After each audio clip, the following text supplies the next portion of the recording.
வணக்கம் இந்தியா. இன்று ஒரு தகவல். இன்றைய தினம் இந்த ரீசன்சி பயஸ் அப்படிங்கிறத பற்றி தான் பேச இருக்கோம். இதனுடைய பிஹேவியர் என்ன, இதிலேருந்து நாம் என்ன தெரிஞ்சு கொள்ள வேண்டும், இதிலேருந்து நாம் என்ன மாதிரியான விஷயங்களை பண்ணக்கூடாது என்பதை பற்றி தான் பேச இருக்கிறோம். இந்த பிஹேவியர் பார்த்தீங்கன்னாக்க இந்த ரீசன்ட் ட்ரெண்ட் அது வில் கண்டினியூ இன்டெஃபினெட்லி அப்படின்னு மக்கள் நினச்சிப்பாங்க. இப்போ பார்த்தீங்கன்னாக்க அமெரிக்கா ஈரான் இந்த வார் போச்சு இல்லையா, இது இன்டெஃபினட்டாக போய்கிட்டே இருக்கும், அதனால் மார்க்கெட் இறங்கிக்கிட்டே இருக்கும், மார்க்கெட் அவ்வளோதான் அப்படிங்கிற மாதிரிலாம் நினச்சிப்பாங்க. இதை தான் இந்த பயஸ் தான் ரீசன்சி பயஸ்னு பேர். ஸோ இதிலிருந்து நாம் என்ன தெரிஞ்சுக்கொள்கிறோம் அப்படின்னு பார்த்தீங்கன்னாக்க இந்த ரீசெண்டாக நடந்தது எப்போதுமே ரெலவெண்ட்டாக இருக்காது. ஸோ பாஸ்டில் இருந்தது ப்ரெசண்டில் இருக்காது, ப்ரெசண்டில் இருக்கிறது ஃப்யூச்சரில் இருக்காது என்பதை சரி செய்வதற்கு தான் இந்த விஷயம்.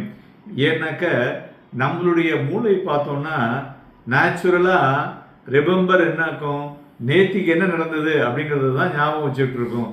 ஸோ 3 மாதத்துக்கு முன்னாடி என்ன நடந்தது அப்படின்னு பார்க்குற போது அதை அந்த டெசிஷன் மேக்கிங்கே வச்சுக்கிட்டு இன்றைக்கி பண்ணிட்டு இருக்கோம். ஸோ அது ஒரு தவறான இன்புட். ஸோ அதனால் இன்வெஸ்டிங் இன் மார்க்கெட்டுங்கிறது, ஸ்டாக் மார்க்கெட் ரேலி ஒரு 2 வாரமாக ஏறுது இல்லை 2 வாரமாக இறங்குறது அப்படின்னாக்க, ஸோ நீங்கள் இது ஓவர் ஆப்டிமிஸ்டிக்காக வாங்கவும் கூடாது, ஓவர் பெசிமிஸ்டிக்காகவும் விற்கவும் கூடாது.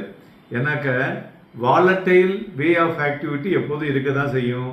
பர்ஃபார்மன்ஸினுடைய ரிவ்யூவை பார்த்து ஸோ அதற்கு தகுந்த மாரி நம்ம அது உள்ளுக்குள்ளே செய்ய வேண்டும்.